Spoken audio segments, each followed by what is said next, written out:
On this episode, two medical mysteries that defied the experts.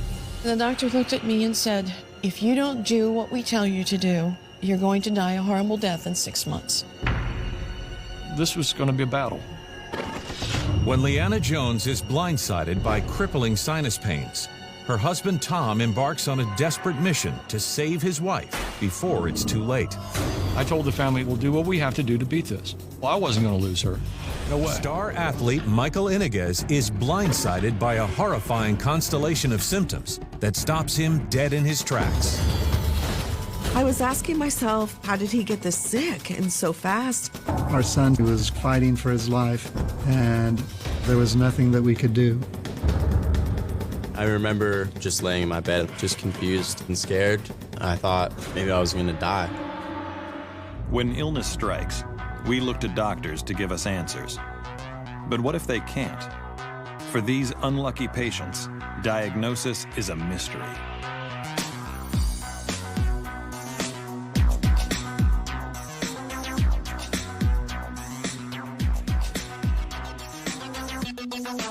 In the spring of 1978, 23-year-old Leanna Bowers was a single mother of 3 young children. She just started a job as a hospital receptionist when Tom Jones, a colleague, experienced what can only be described as love at first sight. I was at the local hospital working as a laboratory technician. I will never forget seeing her walking down the hallway, this beautiful, long-legged blonde in her white hospital outfit, heading towards the locker to go home. I turned to my friend and I said, I could get into a lot of trouble with this young lady. She's a knockout. We just started talking, and we just became very, very good friends. And we got to know each other extremely well, and we just fell together. Tom and I were married on September 24th, 1982. And we were very thankful to be married because we both had been divorced. Leanna and I had children by previous marriages. The kids were happy.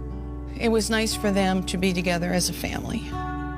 Leanna is a bundle of energy, working full-time and running the household as well. But she and Tom have their hearts set on a dream, owning a horse farm.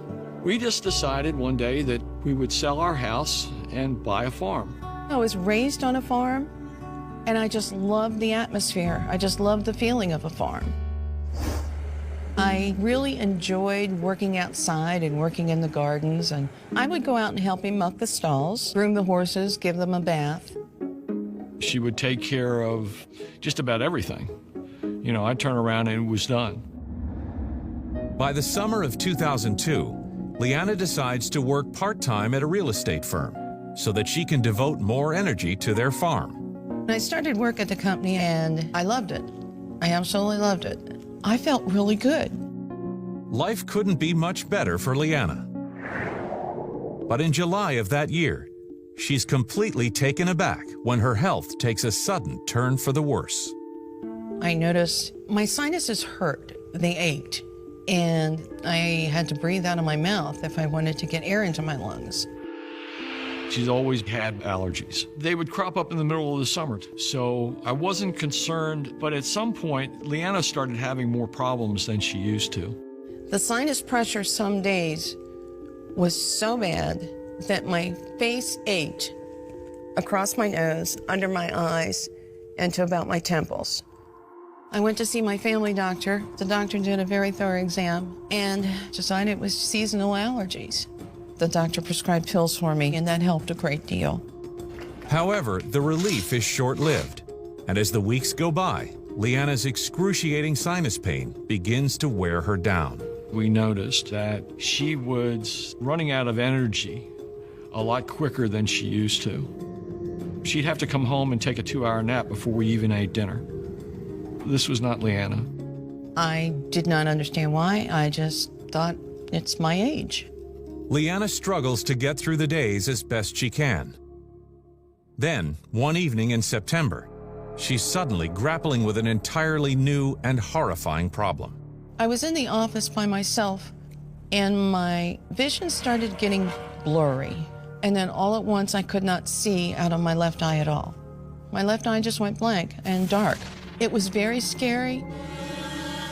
And I get this phone call from Leanna. Tom, I've got a problem. I've gone blind in my left eye. So I said, okay, let's call the doctor and get in there to see him as quickly as possible. We went to the doctor's office.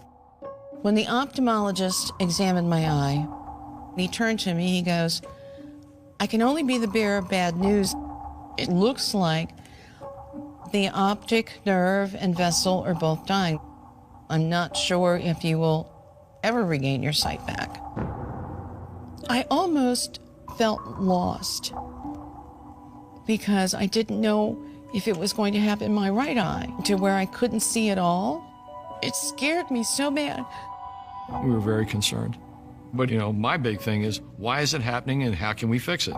He checked her blood pressure, which was a little high. He goes, you could have had a stroke in your eye. When he said stroke, I said, okay. There wasn't any indication of that before. I was flabbergasted. And I'm like, oh no. My grandmother had 2 strokes. My other grandmother, I believe, had a stroke. I mean, it runs in the family. And he immediately said, well, let's get a cardiac workup. In the winter of 2008, 17-year-old Michael Iniguez was counting down the months to his high school graduation in Petaluma, California. Everything was going really great. I was enjoying the last semester, my senior year with my friends, and just focusing on getting ready to graduate and go away to school. Michael was your typical high school kid. He loved going to school and seeing all his friends and buddies. And then after school, his passion was sports.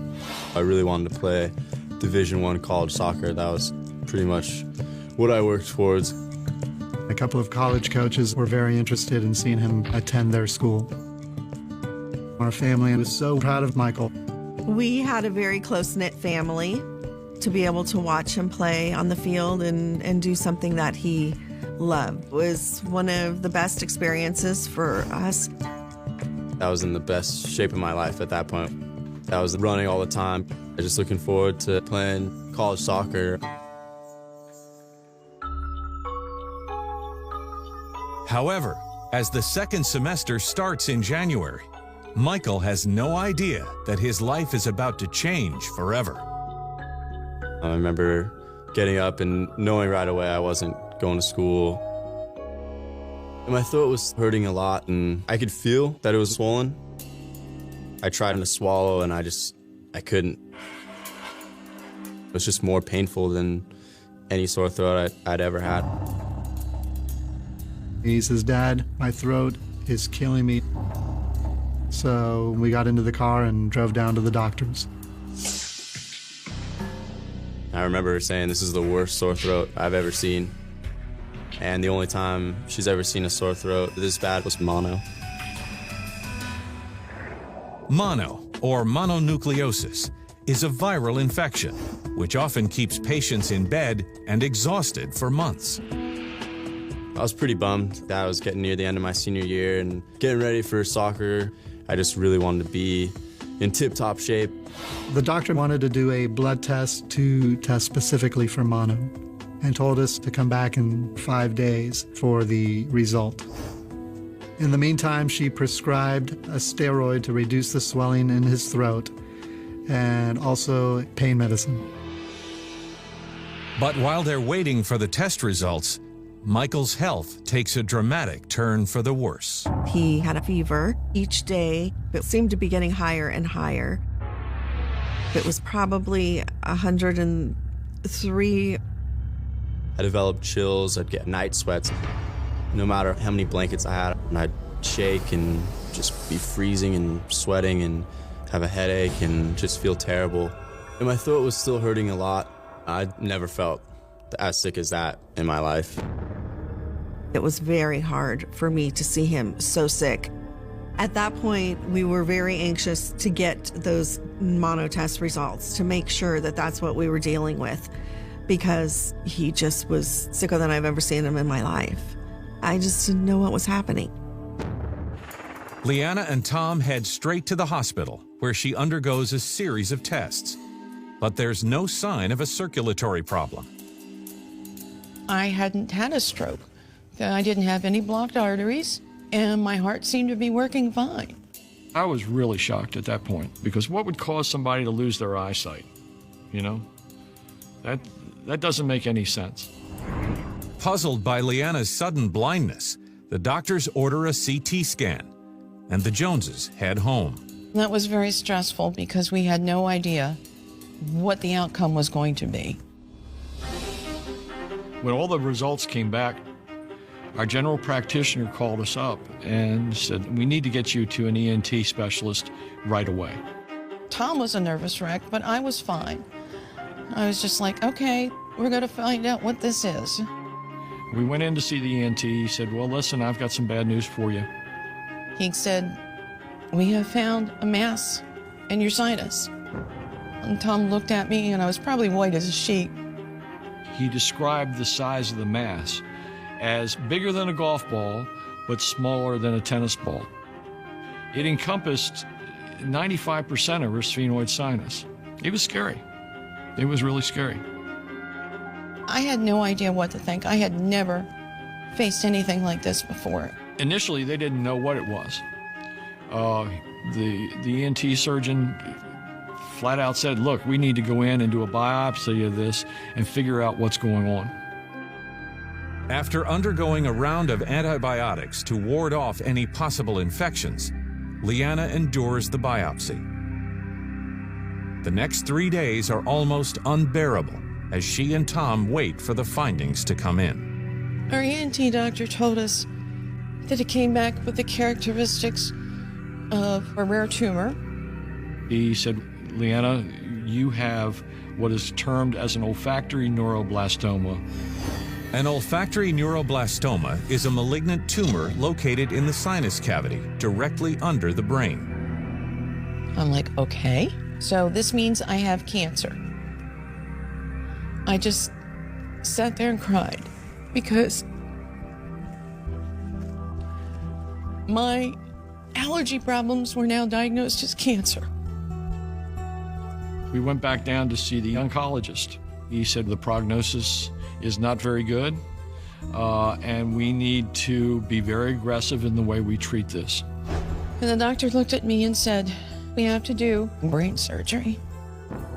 I was a nervous wreck. And he slaps his hands together. He goes, if you don't do what we tell you to do, you're going to die a horrible death in 6 months.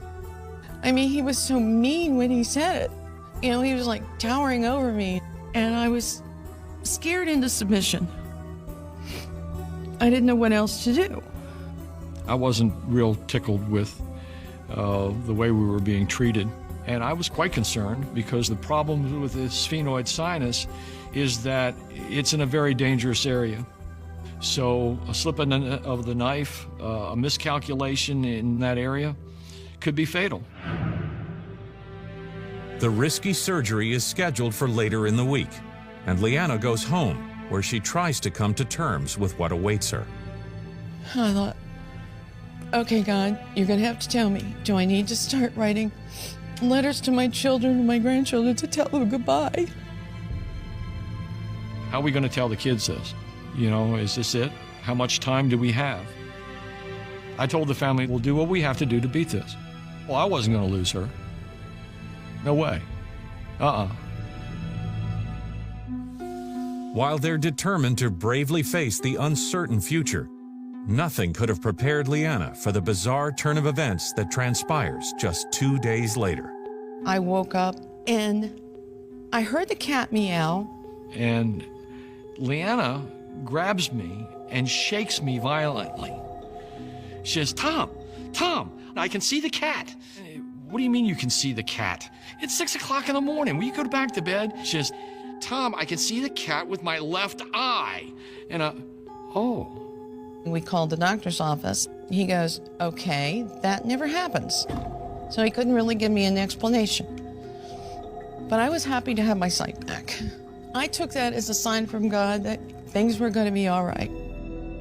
As much as Leanna remains optimistic, Tom can't shrug off a nagging suspicion that something is being overlooked. I'm a scientist. I believe that for every effect or response the human body has, there's a cause. The question is somebody going to take the time to figure out the cause? I could see the wheels turning, and I started thinking, he knows enough to question it, but is he right? Despite Tom's uneasiness, he and Leanna agree they have little choice but to proceed with the high-risk surgery. It was very scary, but you know, if that's going to save my life, I have to go through it. I did not want to miss my grandchildren growing up, and the thought of me not being here for my kids and my grandkids was worse than having any horrible disease.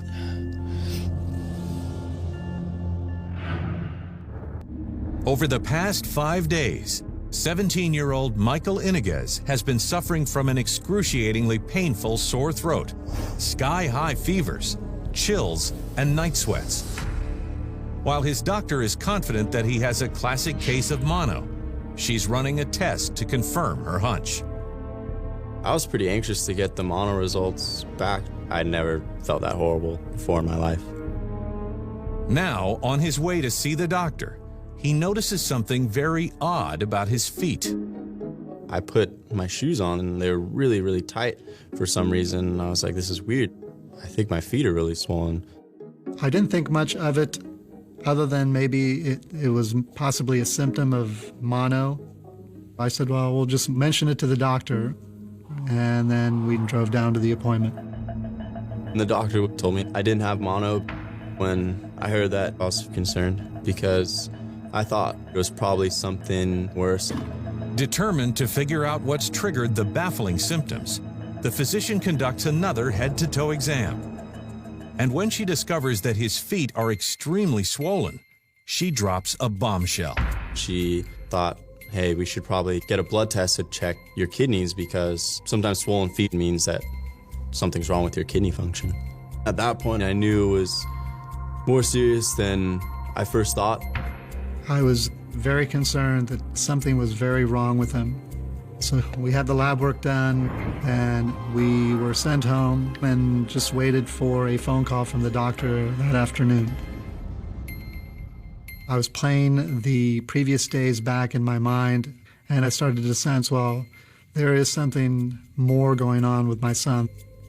And now I wanted the doctors to just do everything that they could do to find out what was wrong with Michael. 5 hours later, the doctor calls with news that sends the family reeling. The kidney test showed that Michael's kidneys were failing. She did not know why they were failing, but she basically told me, I have contacted a kidney specialist. You need to get Michael in the car and take him to the hospital right now. The kidneys clean out toxins, an essential function of the body. If kidney failure isn't stopped or reversed, the results can be deadly. I was so scared when she told us that Michael's kidneys were failing. I thought, oh my gosh, what is wrong with Michael? I could not believe I was hearing this. The situation was very urgent. It was a matter of life and death at that point. It started clicking in my head that this was really bad. Terrified, Stuart and Cheryl race their son to the hospital. But to their horror, Michael begins to visibly deteriorate on the way there. He was not able to stay awake. I sat in the back seat with Michael and I kept saying, Michael, you got to wake up. I was so afraid that if he would fall asleep, he could slip into a coma and not wake up. When we got to the hospital, they wheeled our son into the ICU, and as soon as they checked his blood pressure, they found that it was dangerously low, and that was a major, major concern for them. If his blood pressure continues falling, Michael's lungs will fill up with fluid and prevent him from breathing. It was so chaotic. There were doctors and nurses hooking him up to all these IVs and machines, and they were taking blood. I was asking myself, how could this be happening? How did he get this sick and so fast? I didn't really get what was going on. A week ago, I was super fine, and now I'm in a hospital bed, and people are sticking IVs in me. Finally, a doctor said there is some kind of infection going on in his body, and we don't know why.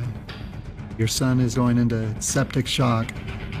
His body is shutting down. Septic shock is an often fatal condition in which a massive infection causes total organ failure. My worst fear at that point was that Michael might have some kind of life-threatening illness that maybe the doctors didn't know about, and it was just making him worse by the minute. We didn't know what was going on, and we felt helpless. I remember just laying in my bed, just confused and scared, wondering, you know, what the heck is going on with me right now? I thought maybe I was gonna die. Leanna Jones has just received some terrifying news. A doctor has identified a malignant tumor in her sinus cavity, directly under the brain. And high-risk surgery is the only chance of survival. At first, I thought I was just going to lose it. But I just prayed and I said, God, okay, you're going to have to get me over this. As they wheeled her out, I'd given her a kiss and said, I'll be here waiting for you when you come back. Seeing the love of your life going down the hallway to have somebody poop around in her head, it was pretty hair-raising. I was like a cat on a hot tin roof. I was really nervous that morning. The surgery lasted forever. My biggest fear was they would make a mistake. After 5 grueling hours, the surgery is complete. But the operation didn't go quite like the medical team had planned. They told me they were only able to take out 25% of the mass. I wasn't real happy about those results.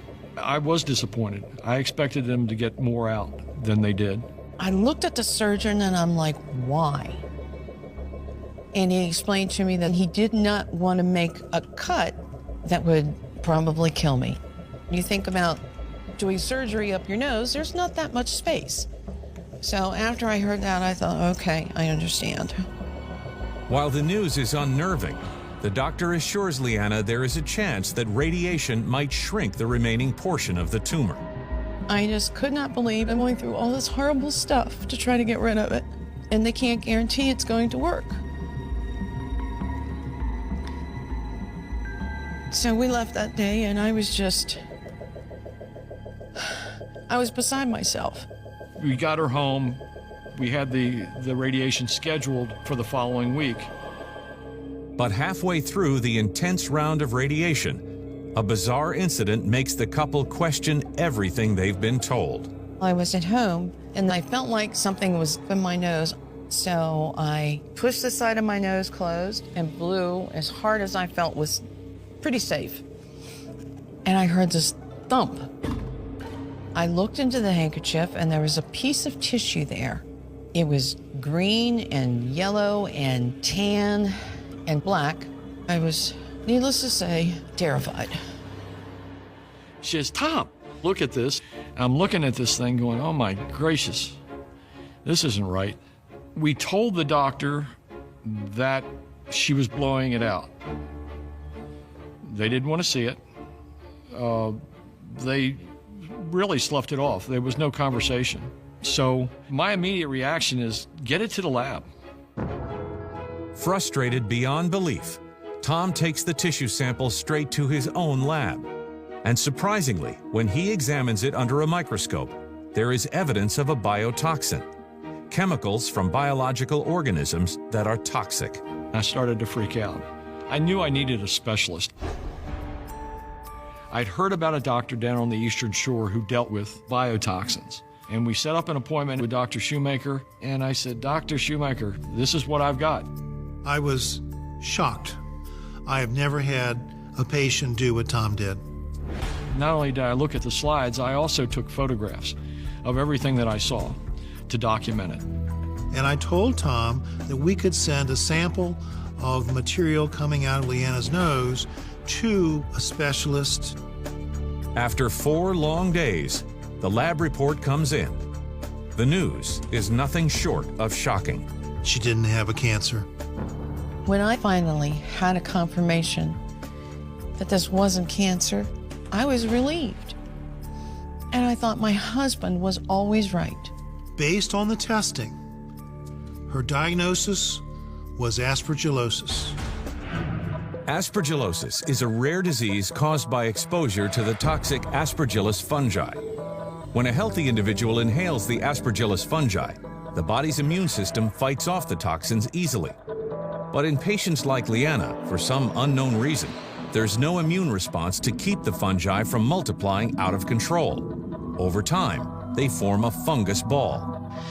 The fungus spore is breathed in, and it was localized deep in the sinuses, in a place where it could not be eradicated, and it started to grow. And as the ball started growing bigger and bigger, it reached a maximum size in that it couldn't grow anymore without compressing the inside of her brain. We were dumbfounded when Dr. Shoemaker gave us his report. Our immediate reaction was, thank God it's not cancer, and my wife has more than 6 months to live. Just a week ago, 17-year-old star athlete Michael Iniguez was in perfect health. Now, after coming down with a seemingly ordinary sore throat, he's fighting for his life. His kidneys are failing, and he's in septic shock. He was hooked up to all these monitors, and he's got needles and tubes coming out of his body, and he's just laying there motionless. We were scared and very worried that, there was something really, really bad going on inside his body. We just kept asking ourselves, what could it be? But until the medical team figures out what triggered the terrifying turn of events, they don't know how to treat him. They started to give him 4 different kinds of antibiotics. They just didn't know what they were fighting. At that point, they were still taking lots of tests, lots of blood cultures. The doctor said that we had to wait 24 hours for the result. In the meantime, our son was fighting for his life, and there was nothing that we could do. The next 24 hours are agonizing as Stuart and Cheryl wait for the results. And when the findings are in, they are nothing short of shocking. The results of the blood test came back negative. They could not give us any kind of answers as to what was causing his kidneys to fail. And I asked the doctor if my son was going to die, and they could not answer me. They could not answer me. Michael's situation was getting worse and worse, and my thought was that maybe my son wasn't going to make it. As the medical team searches desperately for answers, Michael's health continues to deteriorate by the hour. Michael's breathing was getting more labored. I didn't know how long he could go on, and it just looked so hard for him. He was coughing up fluid from his lungs. The doctor said that Michael has fluid in both lungs. He has double pneumonia. The antibiotics at that point didn't seem to help at all. Michael was not able to breathe on his own, and he would need life support to breathe. We were so sad. It was just an awful thing to know that this machine would be the only thing keeping him alive at that time. After 36 hours in the ICU, Michael has to be hooked up to a ventilator. I remember watching my chest go up and down, and I wasn't even doing anything. It was doing it for me. I thought, if I'm too weak to even breathe, this is bad. The first time I saw my son with a tube down his throat and a machine was helping him to breathe, that was the first time for me that I thought to myself, there's a chance that my son could die. Over the next 3 days, the mysterious infection rages, and Michael's body continues to shut down. Michael's liver was starting to fail. Everything in his whole body seemed to be going. At that point, I was losing hope that they would find an answer. I just kept hoping and praying they would figure it out before it was too late. Then, On the 5th day in the ICU, Pediatrics Critical Care Fellow Dr. Tom Arnold is assigned to Michael's case. As soon as he begins reviewing his file, Dr. Arnold notices something unusual about Michael's lungs. Oftentimes, pneumonia will originate in just one component of the lung. But Michael's pneumonia was different. When I looked at the chest x-rays, and I could see small pockets of infection throughout the lungs. When I considered his primary symptoms and a pneumonia of this type, I had a good idea of what this might be. So I went to talk to the parents. Dr. Arnold mentioned that Michael had all the symptoms of what he suspected was wrong, except for one. So he ordered a CT scan of Michael's neck. I thought, oh my gosh, this doctor might know how to make my son better. And we were just waiting on pins and needles to find out the answer. We couldn't do anything for him other than just pray for him and hope that everything was going to be all right. Looking back, it's now clear that what Leanna thought was sinus pressure was in fact the first sign of the fungal infection. It is my opinion that the sole cause of the sinus pressure and the sinus pain was the size of the fungus ball. It was a mass effect. As it grew larger, the fungus ball began to press on Leanna's optic nerve. The inflammation around the developing fungus ball brushing up against the optic nerve caused the blindness. As a result, Leanna mysteriously recovered her sight when the antibiotics she took prior to a biopsy started to destroy the massive growth. Well, it turns out it was also an antifungal. It would have an effect on a growing fungus. But the antibiotics only reduced the mass temporarily. Over time, it took on a life of its own, slowly destroying sections of Leanna's skull.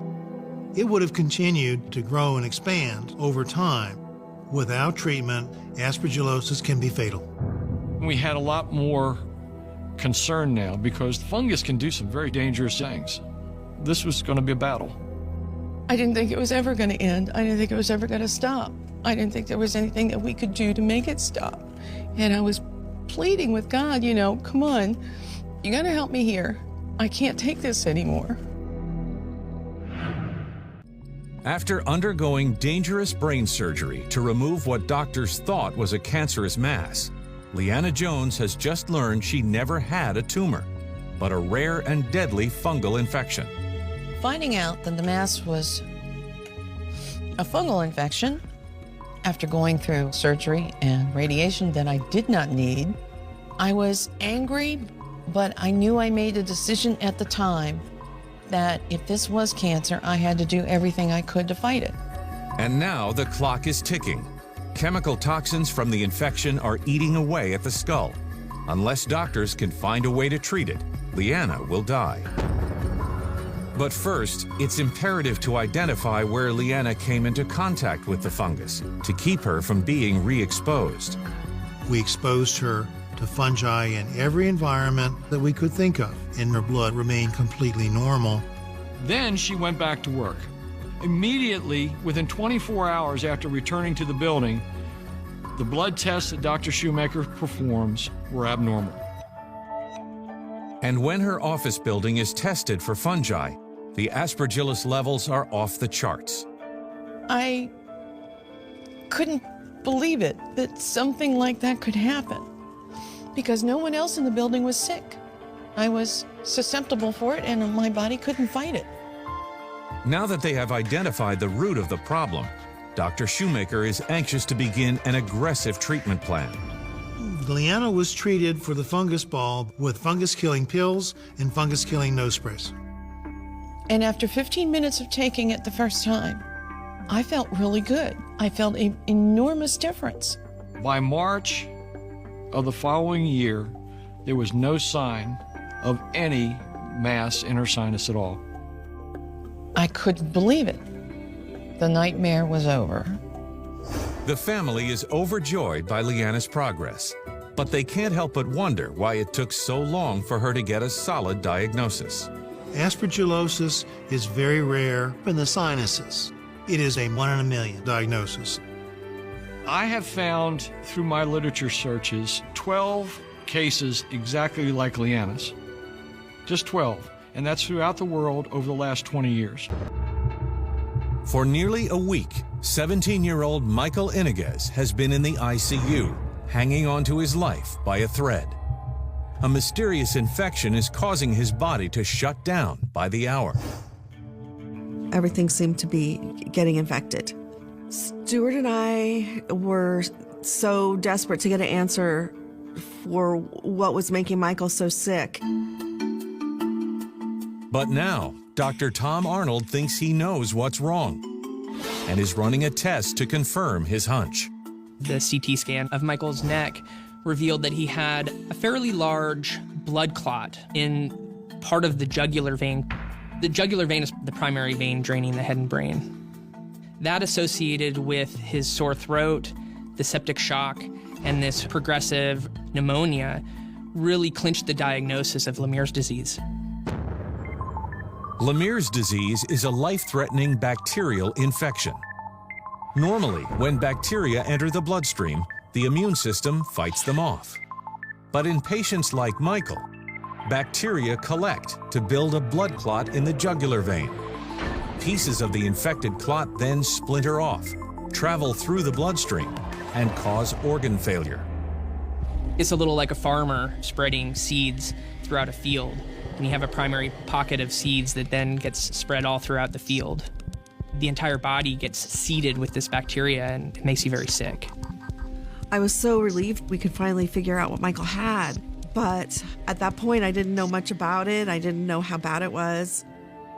Dr. Arnold explains that the bacteria attacked Michael's throat first and then traveled to his nearby jugular vein.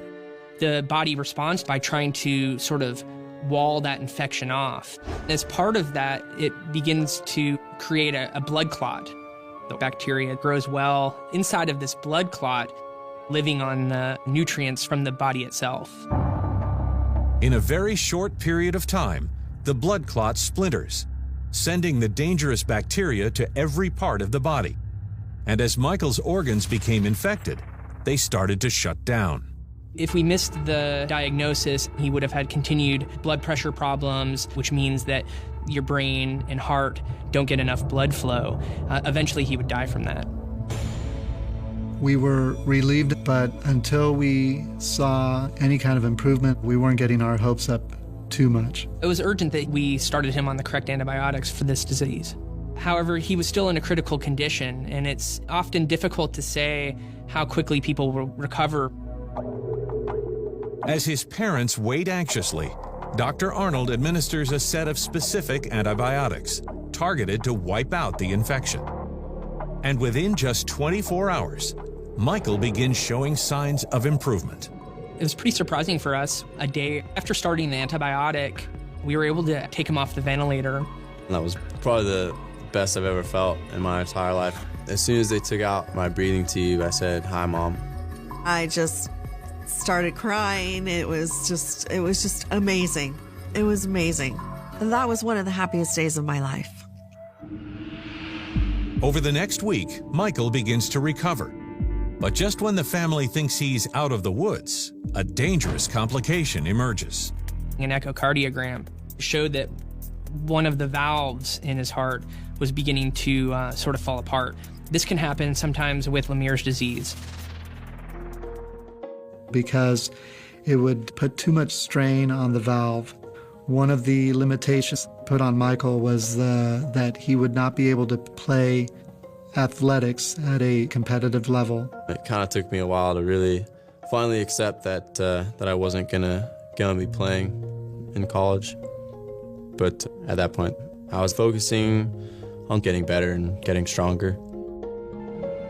Finally, on February 21st, his 16-day ordeal is over, and Michael is strong enough to go home. I was really excited. I finally got to go back to school and graduate with all my friends. It was really awesome. Michael's prognosis is terrific. I mean, he should really be able to lead a normal life. While the Iniguezes are thrilled that their son survived the harrowing ordeal, they can't help but wonder why no other doctor was able to put the pieces of the puzzle together. If you're treated with an antibiotic through the bloodstream, oftentimes you can kill the bacteria just in the bloodstream, but still have the infection running rampant in other parts of your body, but just not detected in the blood. So that's why we weren't able to recover the bacteria. Another tricky part of diagnosing Lemierre's disease is just how rare it really is. Today, Leanna is pain-free and enjoying every minute of her life.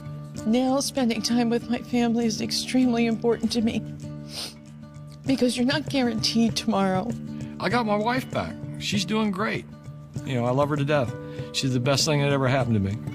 I thank him so much for not giving up. But I love him very, very much. He's been my life and will continue to be.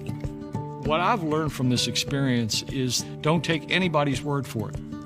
I think the good Lord has given all of us certain talents and abilities, and I just happen to be at the right place at the right time to take care of the most precious thing in my life. Today, Michael is 20 years old and considering a career in the medical field. But most importantly, he's determined to live his life to the fullest. The biggest change this experience has made is just kind of my outlook on life, not taking a lot of things for granted and not letting little things become a big deal because they really don't matter that much. I believe that Lemierre's has made him a stronger person. I think it brought Michael to a new place in his life. I've always been proud of my son. He's a survivor, and this was not going to get the better of him, and he was going to fight until he won, and he did win. If I could talk to someone going through anything similar, I would just tell them to just constantly be telling themselves that they're going to get better and that they're going to get through it and to never doubt that.